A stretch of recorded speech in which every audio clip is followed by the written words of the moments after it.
Oh, so yes, yes.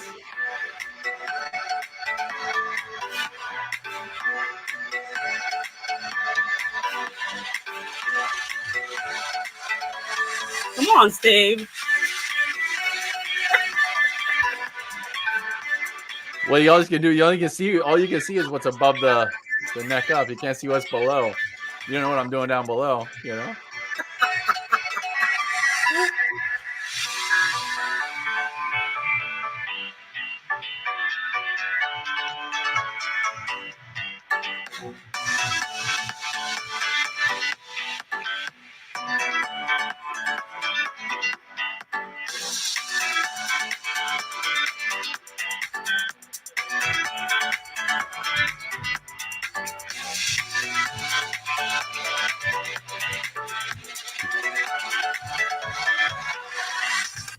Hey guys, this is Alita and Steve coming to you Friday. Happy Friday. Hey Steve, Hey, how are ya? I'm good. Yeah, I'm doing well. Oh, that is beautiful. That is beautiful. Today we have a great topic to talk about. And I think Steve called me to the carpet on last week when I was trying to eat something. It's called mindful eating. But Steve called me to the carpet. I was trying to eat something and talk to him at the same time. He's like, "Did you take a breath?" Oh well, no, you were. Yeah, no, you were sitting down to eat. Yeah, you're actually sitting literally not just to eat something while we're talking. You're sitting down to eat your dinner, right? Right. Yeah. Right. And so that really is a great topic to talk about mindful eating, because sometimes we allow eating to go out of hand where we are just automatically just pushing stuff in our mouth and not even realizing how, even if you're skinny or not skinny, how damaging the food is to your body if you don't put the right stuff in your body, energetically wise, as well as physically. Hmm. Yeah, it's a rabbit hole, right? There's the physical element, and this part of the talk, a lot of this discussion goes to the discussion we were having previously. I think episode 3 or with the third chat about the Yeah. functions of mind and the habitual process of just eating something every day. This is what I do. This is what I don't do. But and what's funny about like what we eat and why we eat, there's in so many cases not even an apparent reason why we eat what we do. It's simply just what we eat. Um and it's so much of it is just simply unexamined. Discussions with a number of people the last few days, actually, it's a reoccurring theme, and we're talking about the ideas of culture and how the role that culture plays in our day-to-day routines, and particularly in the field of psychology. The conversations around culture is a huge part of what we're doing.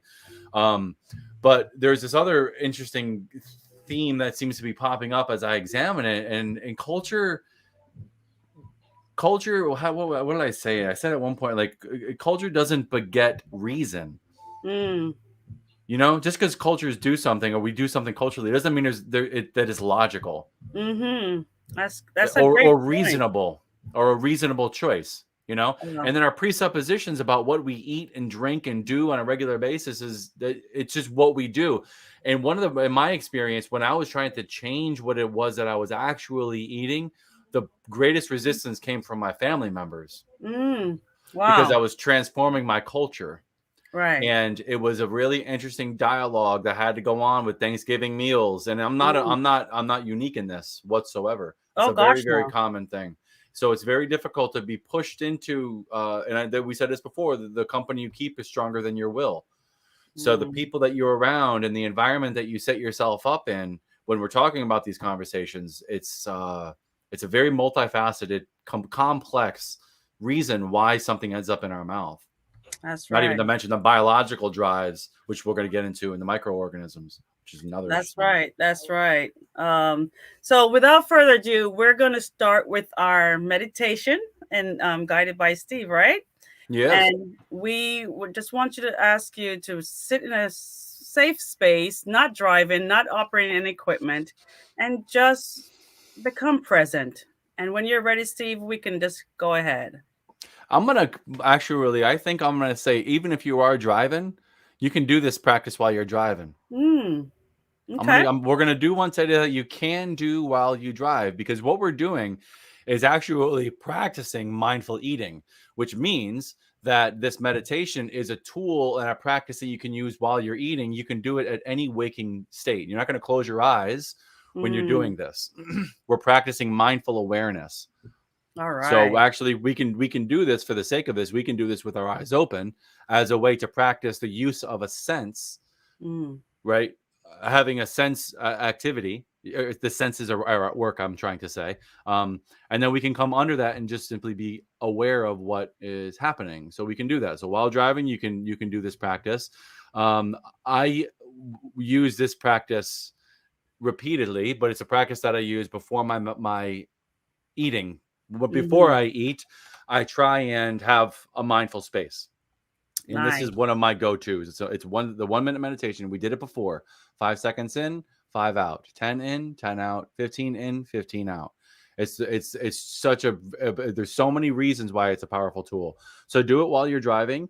And for the rest of us, let's keep our eyes open and gently gaze down. All right. Don't overcomplicate it. Yeah. The sound of the bell as a call to inner attention.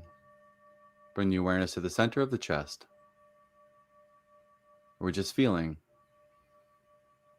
the world is going on around us.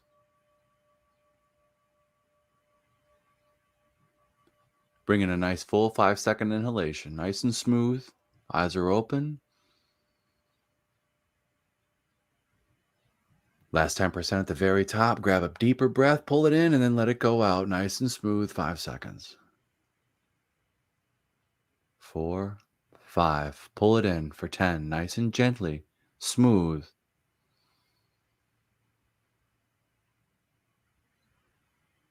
Awareness in the center of the chest. Feeling 9, 10, and out. Nice and smooth.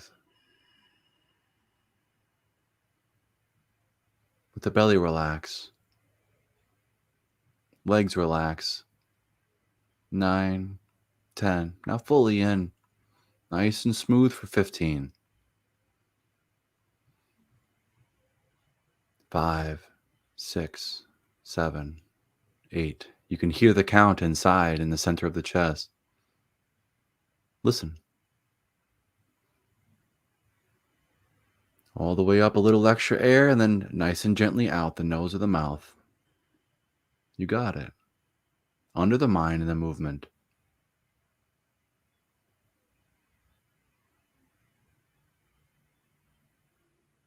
5, 4, 3, 2, 1. And then let the body breathe. Just let it go. Nice full in and let it go. And then lovingly go about whatever it is you're doing.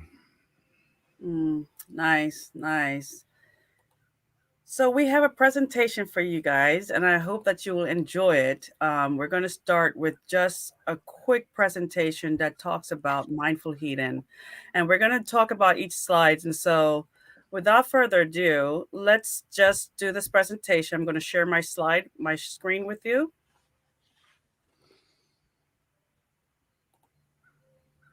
And then we'll go from there. Why am I trying to do this, Steve, without my glasses?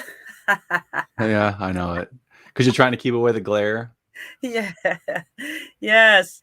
So can everyone see this, or should I start it with the slideshow, Steve? What do you think? Yeah, do the slideshow. Okay. That's good.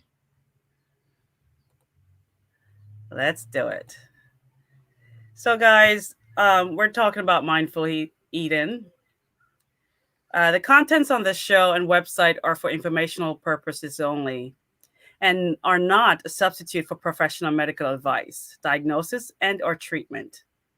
Always seek the advice of your physician or other qualified medical provider with any questions you have regarding a medical condition and before undertaking any diet, taking any dietary supplements, exercise, or other health programs. These are a few facts that we want to talk about, and Steve, chime in whenever you wanted to put something in here because this is so great. Obesity is one of our biggest health concerns, suicide being the highest concern. We eat more fat, sugar, meat, and calories. The fact about this is since World War II, our dietary intake of fat, sugar, and meat has almost tripled. When you look at the statistics of that, like, the amount of sugar intake between, like, comparing the sugar we take in compared to what our grandparents took in and what our great grandparents took in, Mm, it's one of those. Sometimes you get those statistics and you look at it, you're like, is that even correct? And mm, how on earth is that even possible? And then when you look at the skyrockets, skyrocketing and things like diabetes, well, you have obesity there, but like the other things, the other that, like you said, with suicide that comes from that, but the diabetes, and like the number of kids right now that are yeah. pre-diabetic in the US is just crazy, just And crazy. not only is it the fat or the sugar, but more so the calorie. If you even go to Burger King, one burger, oh my gosh, that's your entire day meal. And we talk about calories, and we're not going diving deep into the basics of eating and how your organs are burning a basic amount of calories. For instance, a woman shouldn't eat any less than 1,500 calories because of her organs are living off the energy from that. But there's some people who diet way below calories, but we're consuming unconsciously a lot of excessive calories in our body. Mm. Um, Obesity decreases our mobility. And what's going on lately, though, is Western diet is showing up all over the world. It is interfering with the culture that, for instance, I ran into about 5 McDonald's in Japan when I was there. So the Western diet of fast food is really taking over, and it's high in fat and sugar and low in fiber. Mm. They When I have, was in China, in Shanghai, you see it. It's really interesting to see the change. And I mean, I lived internationally for 12 years, and yeah, you go to the Giza. If you go to the Egypt, you go to the Pyramid of Giza. In front of the pyramid, you're looking at the pyramid. When you turn around, there's a Kentucky Fried Chicken right behind you. Literally, it's crazy. So this is a fact that's really drives me crazy, and this has made me more conscious about what I'm eating, especially after 7 p.m. Intermittent supply of sugar to the body causes change to the brain, like those caused by addicted drugs and alcohol. That is deep, meaning that when it goes into my body system and my body's breaking it down, my cognitive processes is affected severely. Um, this last fact, highly processed food affect the reward centers of the brain, result in bad behavior such as binging and craving and withdrawal. It impairs the decision making of the brain, similar to that again of addicted drugs. Hmm. One of the ways that you can get over this, as we're talking about the process of the challenges, the question is what is one way that I can break this cycle of the grip that my biology has on why I'm eating what it is that I'm eating and when I'm eating what it is that I'm eating, right? So we get those sugar crashes. I went through one yesterday. Honestly, I was out in the fishing boat with my dad, and it just the way my body was in the day. My blood sugar was dropping, and I felt the effects of it, mood, temperament, mind, like I was getting a headache, we know the feeling. So, but one way that you can prevent that from happening more and more, there's other reasons why that happened. To me in that day, I did a long cycling ride. I rode to my dad's through the hills and the mountains, and I cycled very long. I wasn't hydrated enough. I didn't eat the right food to get the Mm, nutrients after the ride. Then we went fishing, and I was out on the boat. I was like, I didn't eat that one, whatever that needed to be. But if you're trying to break the cycle, if you have no experience with this and you're getting into it and you're trying to figure out what can I do to try to get that jump start, one thing that you can try and do is just try some of these intermittent fasting practices that people are exploring now.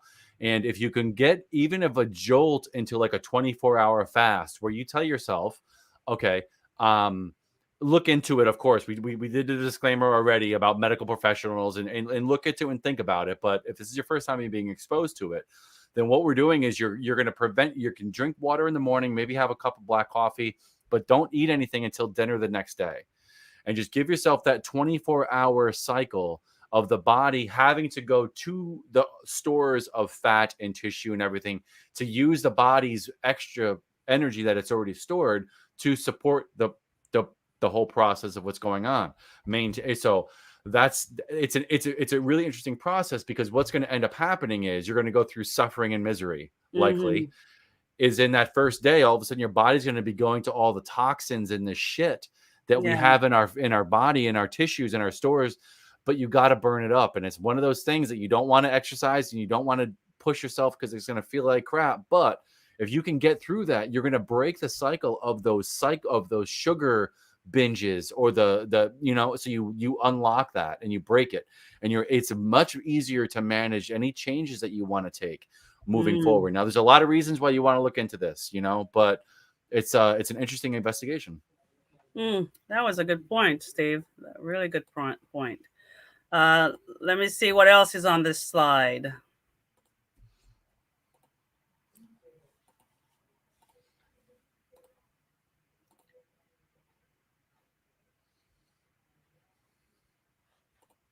Sugar. Mm. So sugar causes the body to produce insulin. It blocks the leptin, which is an hormone that reduces appetite and induces fat burning. So the more sugar you're eating, the more you're blocking this essential hormone that you need for fat burning. It increases appetite, and fasting or intermittent eating, like you were just talking about, Steve, actually really helps break that cycle. So that's pretty good point. You talked about the ideas of the addiction before, but there's a lot of talk around the ideas of breaking the sugar fat, the grip that sugar has. You can Yeah. do a sugar fast, as you had mentioned before. Not necessarily just food itself, but actually going into the white sugars. And there's a lot of Mhm. discussion about fruit. My wife, being an integrative nutritionist, she talks to me all the time about the different types of sugars. There's white sugar, but then there's also fruit, right? Mhm. And Right. dyed candy bar sugar, yes, like breaking it down, it is similar in content to fruit, but fruit and a candy bar aren't the same, and we can't just presume that they are the same. There's a lot of perspectives around it, I think, and it's a rabbit hole of a conversation. But yeah, It but I sure was saying is. quickly, the breaking of the addiction of sugar is equated to breaking cocaine. Mm. It It's sure is. comparable. I Mhm. remember when I did that years ago. I decided about probably 6 years ago, to break the habit of sugar and putting sugar into everything. Especially, I was a big coffee drinker in the Navy, and I couldn't drink coffee without sugar. It was just nasty. And to this day, I haven't found a coffee that I can drink without sugar. But so that I had to stop drinking coffee for a while into when I was breaking the cycle. But I remember how hard, like you said, you go through suffering and you go through withdrawals, just as if you were addicted to a drug. Yeah, Yeah, you are addicted to a drug. it's so true. So problematic eating has been defined as emotional eating, stress-related eating, and eating without awareness or overeating. And this is a reference by Alberts and all, meaning there's more than three artists in this writing document. And it is a um, peer-reviewed document that was written in 2012, and the page number is given there at 848. So if you want to go and look at this, I can give you the reference later on. But with problematic eating, the feeling of out of control and and you're unable to curtail the desirable behavior. So what is that desirable behavior? Is to really just to be satisfied with what you're eating and just move on to the next target instead of sitting there and eating all the time. And so this is where our talks branches off, is we want to talk about intuitive eating and really being mindful about how you're putting food into your mouth. And it starts with trusting your body. Your body knows what to do. And we just need to become conscious of the automatic stuff that we're doing, the automatic putting the food in your mouth as you're eating or driving. We need to start trusting our body and asking our body, are we hungry? Right? Examining the culture, like I mentioned before, right? That I think, bringing that back up again, and what culture are you setting yourself up to? What is the environment around your workspace, and in how convenient is the food that you're trying to get? Is it there where you can grab it? What's in your car?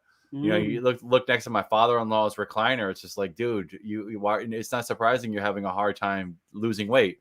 You look at you get piles of candy and you get all sorts of stuff right there in arm's reach, man. Yeah. You Yeah. can't. You're not going. You don't have the will force. Let's be honest. Yeah. Get So rid of it. you might want to clean out your kitchen. Clean out your kitchen of all It's a big sugars if one. you want to start that, right? But there's Yeah. a couple of questions we want to ask you when you talk about mindful eating. When was the last time you ate? Did you take a breath before starting? I did this morning though, Steve. I have to tell you that. Nice. Nice. I still, yeah, I did also. I did.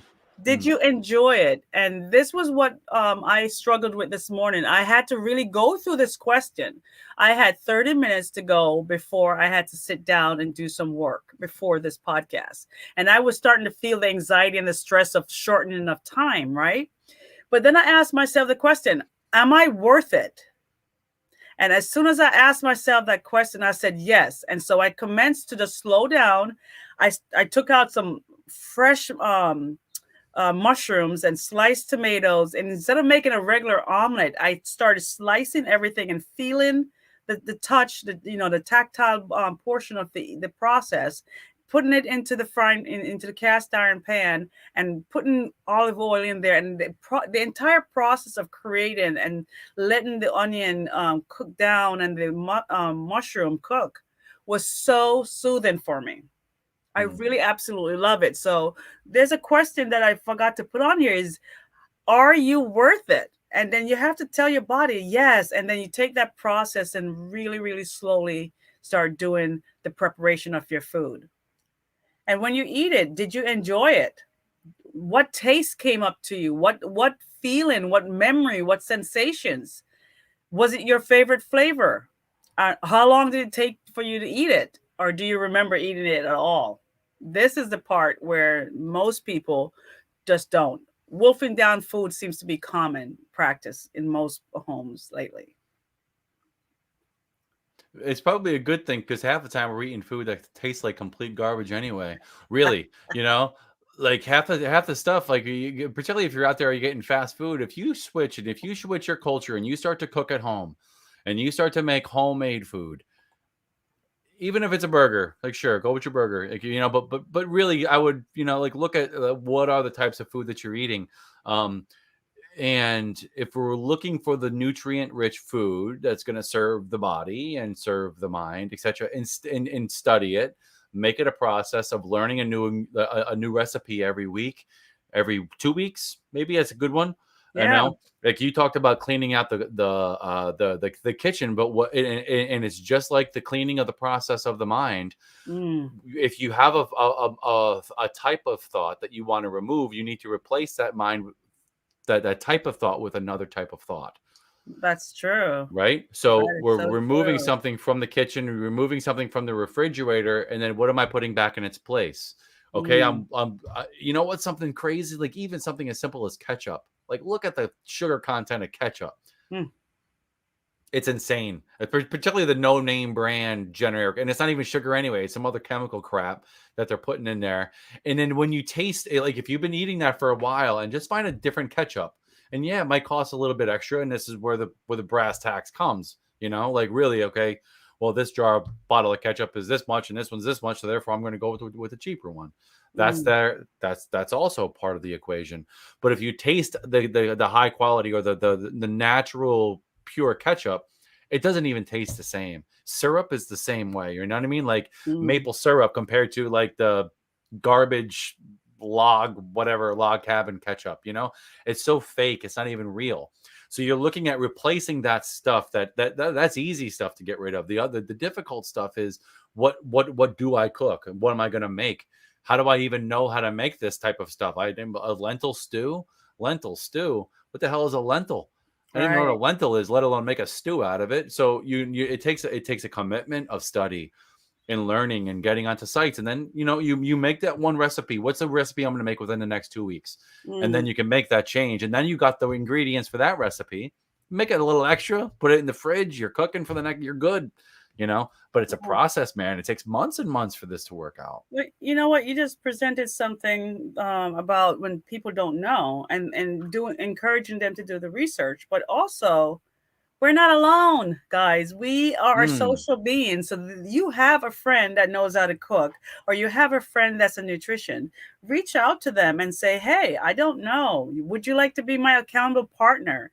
Like what I've been doing this week mm. about, I don't want to get out of bed to work out, but I've been getting up all this week at 7:30, which is way a big record for me because I normally don't get out of bed until 8:30. So I'm getting up an hour early to work out because I have an accountability partner that's making me show up.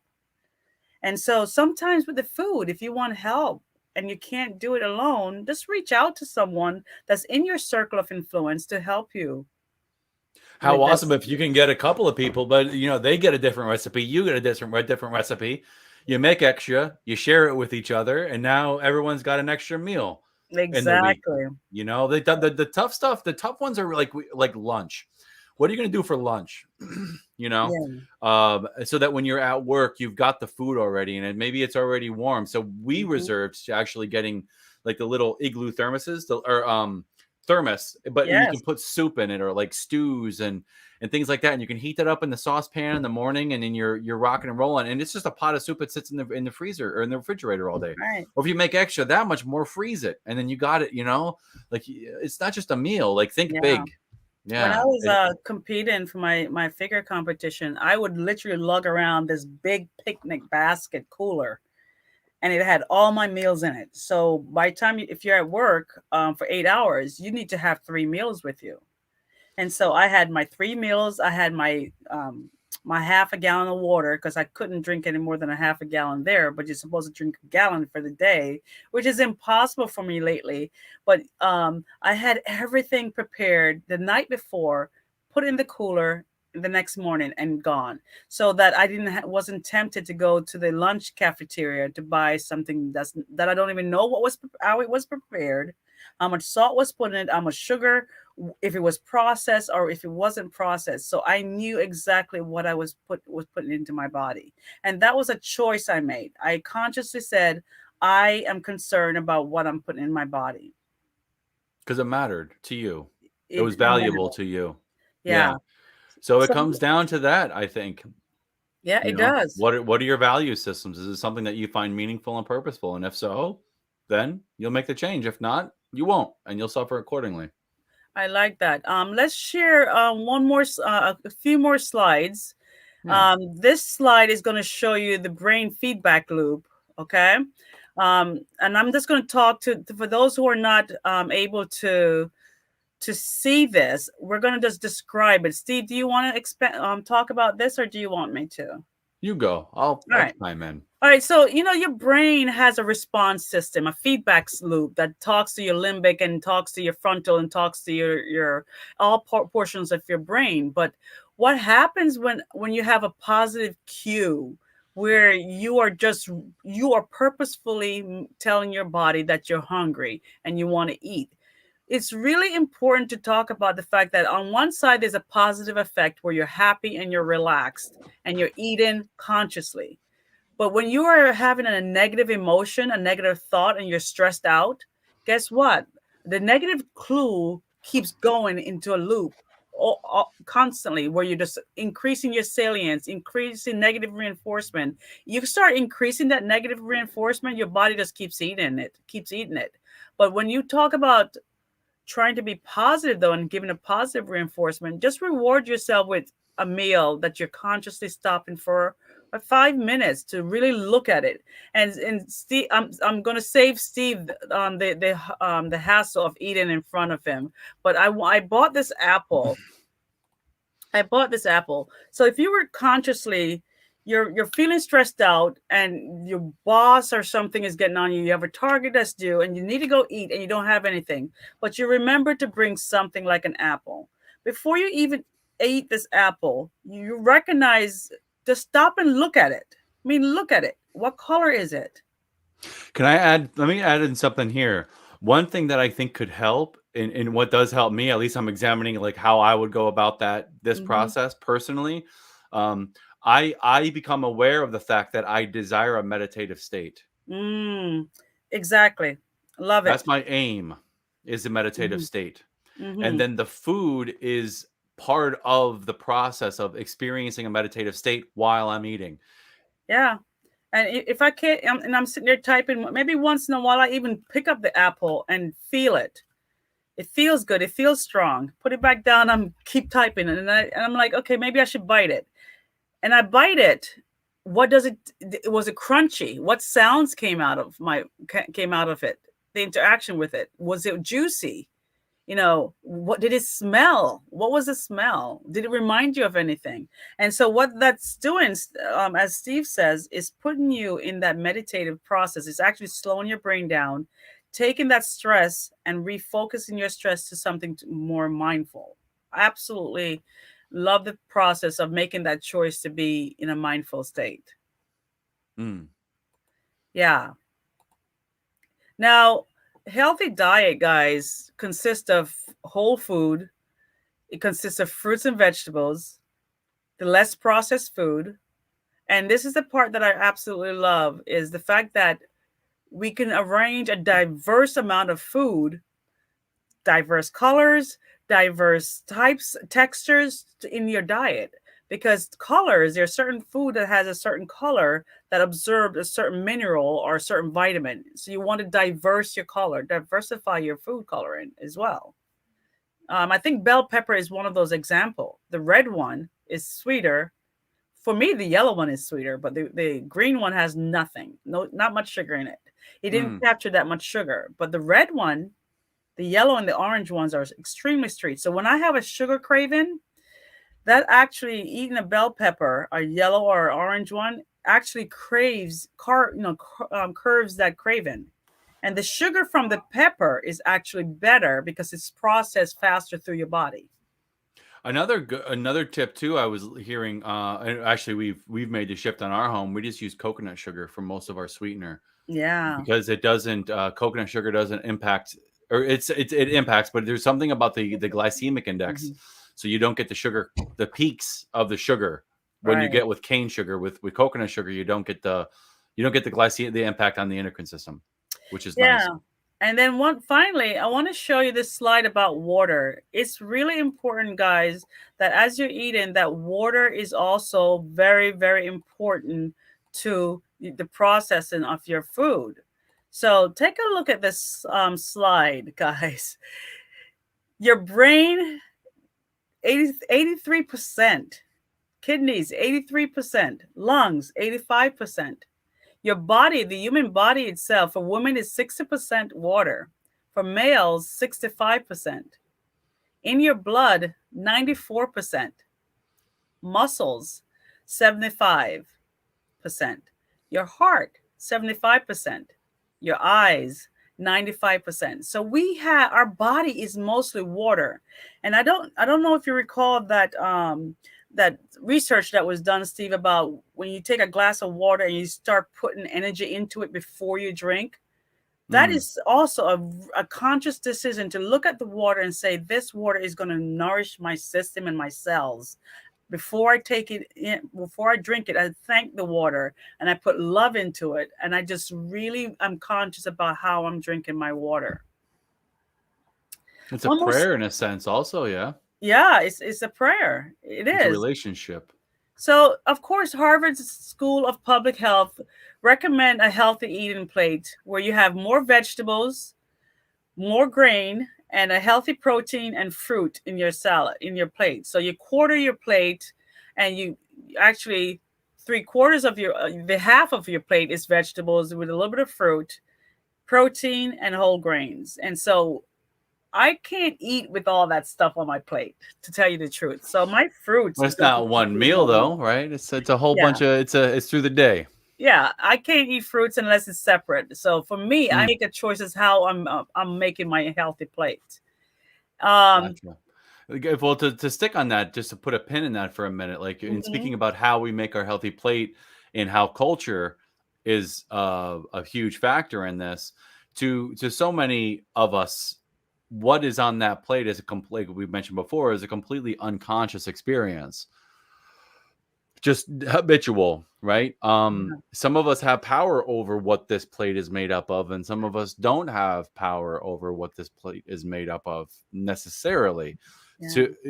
Or we could say that for each of us, it's different the degree to which we have power over what this plate is, because you could have a spouse who's going to demand that this is the food that we're going to eat in the home, and I'm not eating. Where's this and where's that, and that's that, and just fill in the blank with whoever you are and whatever your culture is. So, Yeah. if you're looking at something particularly like proteins, or say animal proteins, there's no shortage of knowledge out there to discuss the impact that animal proteins have on the human body compared to vegetable based proteins. The bodies respond, everybody's body is going to respond to something a bit different. But if we're looking at healthy protein is not necessarily a hamburger or a chicken breast. Healthy proteins are also legumes, are also lentils, and also other types of plants. Yeah. So when we're talking about a protein, typically the conversation enters around the complete proteins. So we have these amino acids that proteins are made up of. When you talk about a complete protein, it's a protein that has all of the 9 essential amino acids. So if you want to eat something that has a complete protein, this is where often the weightlifters, and you can speak to this better than I can, Mhm. definitely.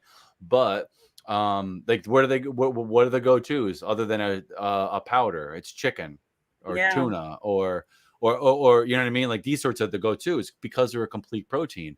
But even Arnold Schwarzenegger, who's coming off now, who's out now as a plant-based human being, Yeah. he said like it was just a cultural thing, and like so much of like people who want to build muscle and think about protein, you think, okay, what is my meat? So Mhm. instead you have to re-examining the culture and saying, okay, I'm not going to just say what is my meat, I'm going to ask what is my protein. And Yeah. then instead of saying, even when I'm looking at my plate, when I'm thinking about dinner, I'm not thinking trigger what is the meat that I'm going to eat and then what am I going to sprinkle around it, like a lot of Mhm. people. It's what is my protein going to be and what are my vegetables, and am I going to supplement and sprinkle in a little bit of meat based protein, animal Yeah. based proteins around my food, or is it going to be a steak and then what else is sprinkled around it? So you're shifting the conceptualization of how you're thinking about this on a large scale. I think it's essential. Absolutely, absolutely. There is a culture in the bodybuilding world where they're bodybuilders, big hefty guys building big bulk muscles using plant-based protein. Literally, vegetables, legumes, Yeah. vegetable protein powder. They're bulking up, and so the thing about bulking up for bodybuilders is not how much you eat; it's how much protein you're putting into the muscle to cause the muscle to have more room to build more muscles. And And the type of so, protein. yeah, and it doesn't matter if it's coming from meat or vegetable. You're still gonna bulk up if you increase your protein level. So what does matter though is the body's response to the protein. What is the impact that that protein has on the body itself? It And the bulks root, up. yeah, but if you have two different types of proteins, an animal protein or a plant-based protein, this is of course oversimplification because there's different types of animal proteins or amino acids anyways. Hmm. So how is the body going to respond? And the evidence suggests that typically the body is going to respond more in an inflammatory way around the animal protein and not the plant-based protein. So even Correct. when you're looking at recovery after exercising, people are finding that their bodies are recovering better with plant-based protein after a fitness and workout than Yeah, animal proteins. that is agreed. Completely agreed. And then we, This doesn't even get into the environmental impacts or the animal rights impacts or whatever it was. I'm getting on a high train here of plant-based proteins, but yeah. it matters a lot. It matters. Yeah, so listen guys, we have some recommendation. We have 5 recommendations for you and we're going to put it on the screen for you. Give me a second here from current slide. Basically, 5 recommended ingredients for mindful eating. Steve, hit it. Number one, pause for intention before you eat. some practice some gratitude for the food where it came from. You can do this in your own ways. That pausing for intention is exactly what I had mentioned. Yes, I want to have a mindful meal, but I want to experience a meditative state because I'm stressed the f out, and I just need to get the hell into myself for a moment and just release. And then I can then Mm, use the food as a tool in mm, service to the meditation. You change the dynamic, you change your neurological state, your biological state. It's going to, in and of itself, is going to change how the food is processed biologically. But then you can even integrate even deeper, like you were saying, like being grateful and giving great gratitude to the water, saying yeah. a little prayer, something. It doesn't have to be a whole lot, just in any way that you want. Like, I heard this one prayer. It wasn't even a religious prayer. It was just, what was it? It was so beautiful. It was, let's be aware of those who are in need and be grateful Mm, to what we have before us. That's it. mm, You know, it's just a beautiful way to just be grateful, and you enter your state of fullness and not a sense of yeah. lack. Not a state of stress, but a state of gratitude and fullness. Yeah. Um, Number two, experience eating fully. Use your other senses to engage in your mind, and that goes to this into the ideas of being aware. You can use the senses as a Mm, state as a way to acquire presence. And if you're with a person, then listening to their conversation while you're talking and while you're eating, that's beautiful to be able to commune in the sense of being with food and being with others, communing with them. There's a reason why you don't want to have a meal with every person around you.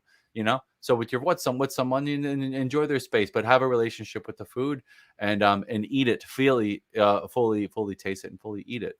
mm. Be open to your awareness without judgment. What do you mean by that one? So, be open to the awareness, the fact that I'm eating. Be open to the fact that when I'm full instead of, oh, I still have more stuff on the plate. Be open to the fact that you don't have to finish what's on the plate because your body is satisfied. Hmm. And be aware of hunger. Some people, like my son, is really bad about this. He will go all day and he knows he's hungry, but he's okay with just letting his body eat itself. He's like, I'm not going to eat unless I'm okay. I'm not going to eat unless I feel it. So he lives more on an intuitive side of eating. If he feels that his body needs it, and then he goes into the fridge and he's like, I don't see anything. Then you talk about some stuff. I have to go buy him fresh food every day, because almost every day, every 2 days. But it's like, what is it that you feel like eating today? Because his intuition is telling him what he wants to eat. His Hmm. body's telling him what he's craving. And it's always high end. Well, and speaking to that, there was the ideas, and I think do we have more? You're going to mention more No, slides? no, no, No, that was no. it. That was The- it. okay, so no more slides. You're saying? No more slides. Okay, so the idea of the craving is interesting. Mm, This I love this story about.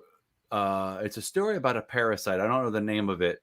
And I'll just give the story as it was told to me as I became aware of it. But there's this idea that there's a parasite that attaches itself to a worm, mm, and the parasite itself needs to live inside the. It actually it transforms almost like a. Whatever state it needs to live, it actually happens inside the belly of a bird. okay. But in order to get into the belly of the bird, it works its way through the worm that is then eaten by the bird to live inside the bird. So Mm-hmm. what happens is the parasite makes the worm crave sunlight, which Mm, worms don't crave sunlight. The worms hate sunlight. They want to be in the ground. They see sunlight, they're like, I want to get the hell out of here. I want in the ground. So it actually hijacks the system of the worm to be out in exposure to sun, which is against the evolutionary nature of a worm.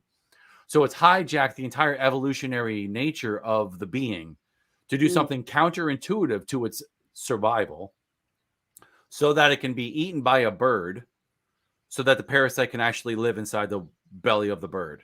Crazy. Crazy. So when we're dealing with our biome inside the belly, what's in we can this I think is an interesting conversation you can pick up wherever you feel you want to pick up, but The Hmm. idea of the biome inside the belly, the microbiome in the guts, is a culture. It is culture, not in the sense of like a religious culture, but it's like it's cultured as in like you would culture a garden. It's different. It's all sorts of stuff that's going on there. It in and of itself is an entity alive, Mm. and what it needs to survive is what you have always been eating. So your craving is actually in some cases, and in many cases, the actual craving of the biome itself, which you register as a particular thing. Sugar, for instance, hamburger, beef, for instance, right? And then and that's another thing that we're stacked up against when we're talking about changing what it is that we're eating. Your cravings are going to be naturally geared toward a particular food because that's what you've been eating.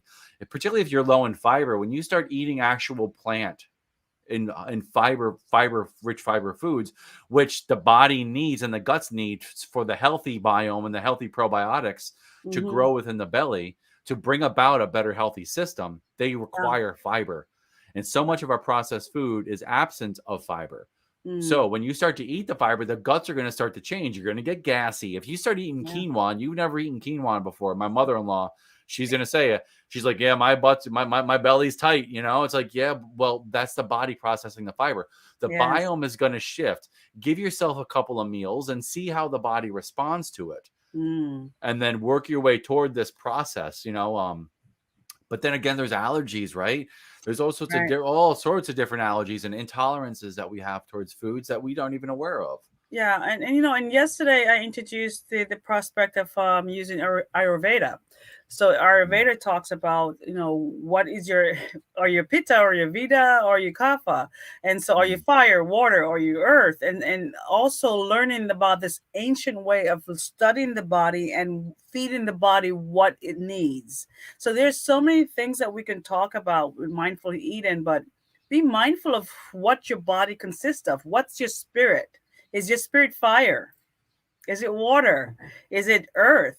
Or is it what? What's the other Any one? mixture. Spirit. Well, it's yeah. Well, it's the Vata Pitta Kapha in the Yeah, doshas, but they're all composition of the five earthly elements or the five yeah, essential elements, right? So right. if you can go out, you can get them anywhere.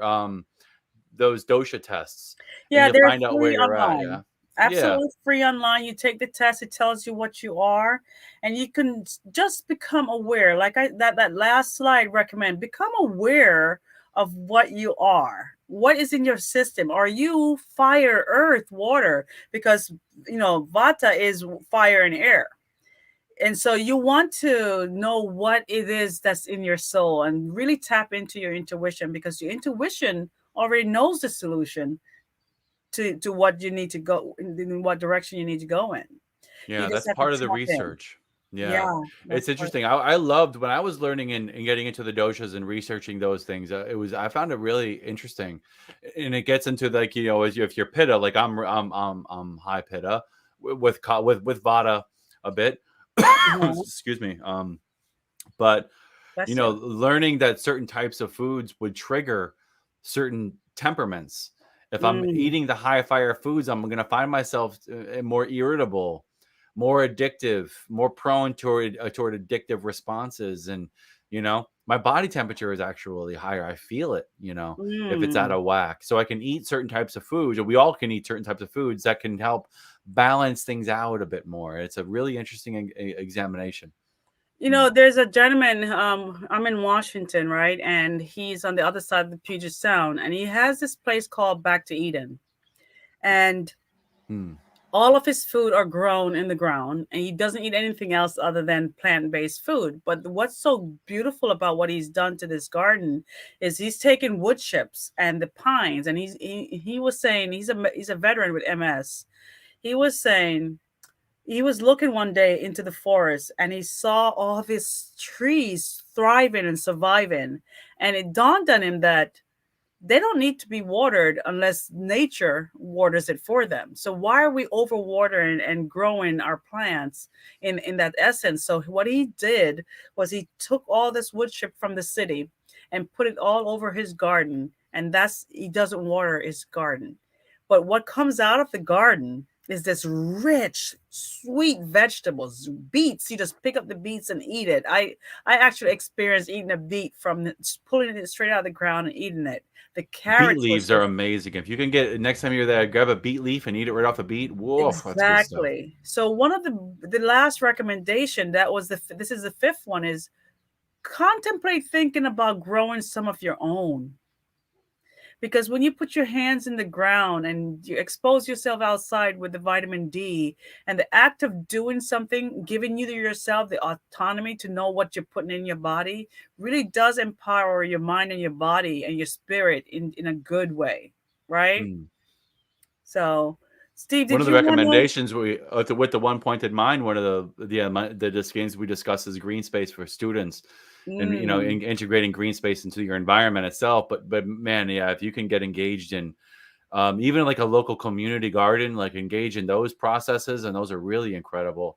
The presence that you get from connecting with the plants, literally grounding in the sense of like the electromagnetic process of grounding with yeah, your hands on things is an interesting thing that some psychologists are researching the yeah, impact that has on our conscious state.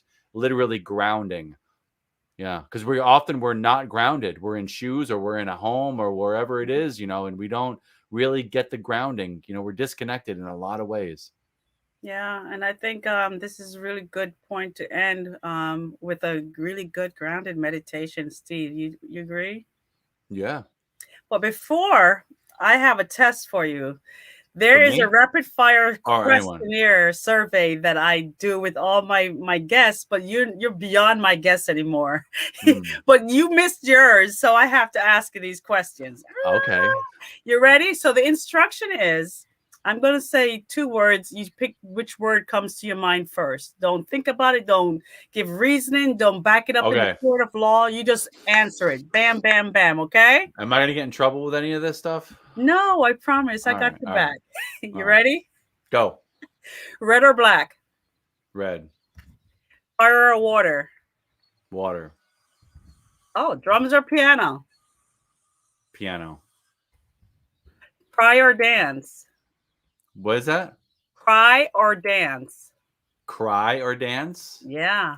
Dance. Don't validate it. Hug or shake? Hug. Oh. Pretend or fake? Pretend. You thought about that one. That's not fair. Yeah. Chips or yogurt? Chips. And the last one, love or anger? Love. Come on. I love it. Absolutely love it. So I'm doing this crazy survey and it's so random, but it's fun because it's just fun. And All so, right. Love it. it's sometimes it's really good to play. And so guess what, guys? Guess what's going on? It's that time again. All All right, right. let's practice again our breathing or our 5, 10, 15. We're going to go a little bit quicker this time. Now we're going to pretend that we're in front of the food. The food has literally just been put down in front of us. So quickly the eyes are closed. Don't overthink it. Eyes are closed in 5, 4, 3, 2, 1. Out for 5. In for 10.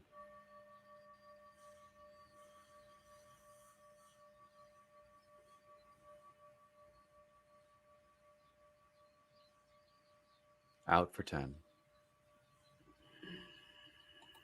Steady.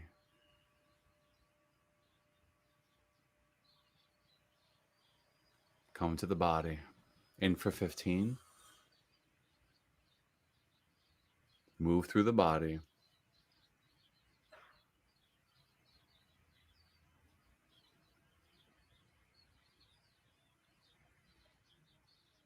Last 10% at the very top, extra air, and then out.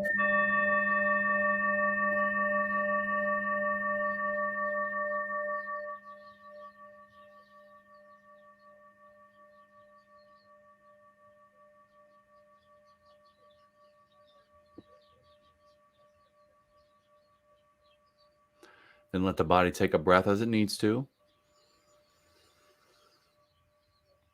And with the next exhalation, gently open your eyes. Feel a sense of gratitude for the food, if that's the case, when you're with the food. Observe the food, see it, acknowledge the people that you're eating with, the space, and enjoy your meal. Absolutely love it. If you guys have any questions, post your questions below in your comments. We absolutely enjoy talking with you. And one thing that we encourage you to do, guys, just really subscribe, like, or to follow us. But we're going to end this with a dance, y'all. You know, we started with a dance, we're going to end with a dance. So let's do it. Yeah. How long are we dancing for? 1 minute. 1 minute. Oh no. 1 minute. I tell you, my favorite time I've ever danced when we danced blindfolded. No. It's amazing. So amazing.